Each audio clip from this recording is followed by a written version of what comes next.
This is Pat Sloan, and this is my Tulip Fest quilt. I did 4 blocks, and I wanted to show you the quilting because I did the video earlier of the walking foot quilting in action, and I wanted to show you what it ended up looking like.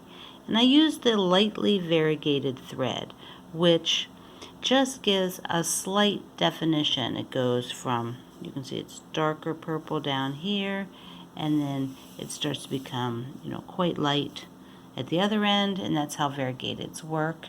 I did tell you that when I was doing this sort of straight line quilting that I have on here, I had to greatly resist the temptation or the desire to quilt it again and again and again. I was thinking like I could have done 2 more in here, and made this very, very graphic with a vertical, but I had a few things to consider. One is amount of time. How much more time did I want to spend on this particular quilt when I have some really pretty heavy deadlines? So that was a major consideration. And so I made myself stop because I knew I had timed how long it took me to do all of these, and I would have to either double it just to go in the middle or triple it if I did 2 in each. And it's a time factor.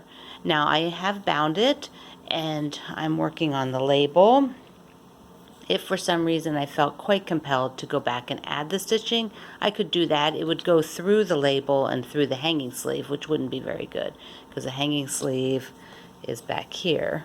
So I have to stitch that still on. So going back, I would need to decide almost before I stitch this down if I was going to do more quilting. But pretty much I've decided no on this one. And on another quilt, I will probably do it just because I'm very interested in how it would look. That's called matchstick quilting, usually when it's very tight, like a matchstick, like a bunch of little matches together, very like boom, boom, boom, right next to each other, really, really close. And it does give a super interesting texture. But today, or last night when I did this, I'm on deadline, and this is enough. This is enough quilting for a wall hanging. This would probably be enough quilting for a baby quilt. So I am done. I'm going to switch out a quilt I have in my kitchen and hang this right in my kitchen. So I'm super excited. Thank you for being here. Appreciate that you sewed along on my tulips. And we will be doing another sew along from Celebrate the Seasons for summer. And that will be announced on May 4th. May the 4th be with you. See you on the 4th.